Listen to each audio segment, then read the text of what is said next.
இன்னைக்கு ஒரு ரெசிபி பார்க்கலாமா? வாங்க. பூரி சென்னா மசாலா எப்படி செய்யலான்னு பார்க்கலாமா?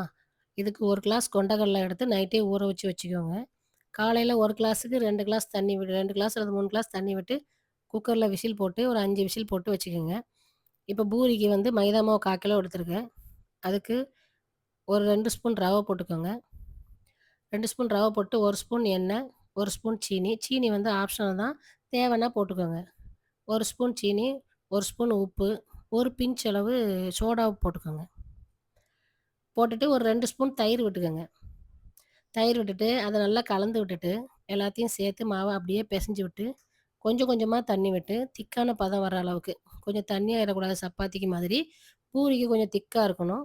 அந்த அளவுக்கு கரெக்ட்டா பெசஞ்சு எடுத்துட்டு, ஒரு ஈர துணிய போட்டு மூடி 1 மணி நேரம் வச்சுருங்க.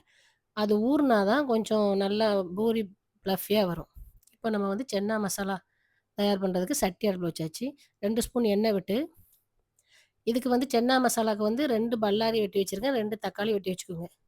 இப்போ 2 பல்லாரிய போட்டு நல்லா வதக்கிட்டு, 1 ஸ்பூன் மஞ்சத்தூள் போட்டுக்கோங்க. போட்டுட்டு 1 ஸ்பூன் இஞ்சி பூண்டு போடுங்க. இல்லன்னா வதக்கும்போதே முழு இஞ்சி ஒரு ஒரு துண்டும், ஒரு 2 பூண்டு பல்லும் கூட போட்டுக்கலாம். ஒரு குட்டி ஸ்பூனுக்கு 1 ஸ்பூன் சீரகத்தூளும், 1 ஸ்பூனு கரம் மசாலா பவுடரும் போட்டுக்கோங்க. இதில ஆம்ச்சூர் பவுடரும் ஒரு ஸ்பூன் போட்டுக்கலாம். அது என்ட்ட இல்ல. அதனால போடல. அது போட்டுட்டு காரத்துக்கு வந்து ஒரு குட்டி ஸ்பூனுக்கு ஏதோ 2 ஸ்பூனு வத்தத்தூளும், 2 ஸ்பூன் மல்லித்தூளும் போட்டிருக்கேன். காரம் குறையா தான் போட்டிருக்கேன். அதிகமா வேணாலும் போட்டுக்கங்க. குறையா வேணாலும் 1 ஸ்பூன் குறைச்சு போட்டுக்கங்க. போட்டுட்டு நல்லா கிண்டி விட்டு, இப்போ தக்காளி 2 வெட்டி வச்சிருந்தோம்ல, அதையும் போட்டு நல்லா வதக்குங்க. தக்காளி கொஞ்சம் பாதி அளவுக்கு வதங்குற அளவுக்கு வதங்கணும். அது கொஞ்சம் உப்பு போட்டு நல்லா வதக்கிட்டு, சிம்ல வச்சு கொஞ்சம் மூடி போட்டுருங்க. இது வந்து கொஞ்சம் ட்ரையா இருக்கிறதுனால சட்டி அடி பிடிச்சிடாம பார்த்துக்கணும்.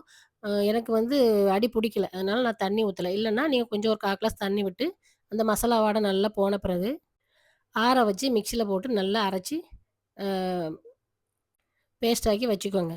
இப்போ நம்ம சட்டி அடுப்புல வச்சு 2 ஸ்பூன் எண்ணெய் விட்டு, ஸ்பைசஸ் போட்டுக்கோங்க. இதுக்கு ஒரு ஒரு பட்டை, ஒரு ஏலக்காய், ஒரு கிராம்பு போட்டிருக்கேன். ஸ்பைசஸ் ஸ்மெல் பிடிக்கிறவங்க 2 துண்டு கூட போட்டுக்கங்க. 2 ஏலக்காய், 2 கிராம்பு போட்டுக்கங்க. போட்டுட்டு ஒரு பிஞ்ச் அளவு கொஞ்சம் சீரகமும் போட்டுக்கங்க. போட்டுட்டு இதுக்கு ஒரு 4 பச்சை மிளகா போட்டிருக்கேன். பச்சை மிளகா போட்டு லைட்டா வதக்கிக்கங்க. இதில இவ்வளோ தான் ப்ராசஸு.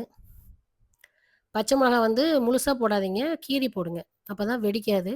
போட்டுட்டு நம்ம அரைச்சு வச்ச விழுத வந்து அதில தட்டி விட்டு நல்லா வதக்கி விடுங்க. வதக்கி விட்டுட்டு, அத மிக்ஸிய கழுவி அதுக்கு தேவையான அளவு தண்ணி ஊத்திக்கங்க. எந்த அளவுக்கு தண்ணி வேணுமோ, அந்த அளவுக்கு நீங்க வந்து இப்பமே ஊத்திறணும். ஊத்திட்டு நல்லா கொதிச்ச பிறகு உப்பு போட்டுட்டு, அந்த மசாலா வாடை போற அளவுக்கு கொஞ்சம் மூடி வச்சு, ஒரு சிம்ல போட்டுக்கங்க. இப்போ இந்த பதம் வந்த பிறகு, நீங்க அவிச்சு வச்சிருக்கீங்கல்ல கொண்டைக்கடல, அத வந்து ஒரு 2, 3 நச்சு விட்டுக்குங்க நல்லா. நல்லா மசிய வச்சுட்டு, கொஞ்சம் கொஞ்சம் கடலைய வந்து முழுசா போட்டுக்குங்க. அத சேர்த்து உள்ள போட்டு நல்லா வதக்கி விட்டு, உப்பு பார்த்து இறக்கிருங்க. சென்னா மசாலா ரெடி ஆயிருச்சு. கொண்டைக்கடல போட்ட பிறகு கொஞ்சம் நேரம் சிம்ல வச்சு, கொஞ்சம் நல்லா வதக்கி விட்டு, உப்புலாம் பார்த்துட்டு இறக்கிருங்க. சென்னா மசாலா ரெடி ஆயிருச்சு. இப்போ அதோடயே நான் வந்து பூரியும் போடுறதுக்கு சட்டி அடுப்புல வச்சு எண்ணெயும் ஊத்தியாச்சு. கவுண்டர் டாப்லயே பூரிக்கு அ ரொம்ப திக்காவும் இல்லாம, தின்னாவும் இல்லாம விரிச்சு விட்டு, பூரியும் போட்டு எடுத்தாச்சு. வெயில் வந்ததுனால சீக்கிரமா போட்டு எடுத்துட்டேன். இப்போ பூரியும் சென்னா மசாலா ரெடி ஆயிருச்சு. இதே மாரி ட்ரை பண்ணி பாருங்க. பிடிச்சிருந்தா ஃப்ரெண்ட்ஸ் அண்ட் ஃபேமிலிக்கு ஷேர் பண்ணிக்கோங்க. தேங்க்ஸ் ஃபார் வாட்சிங்.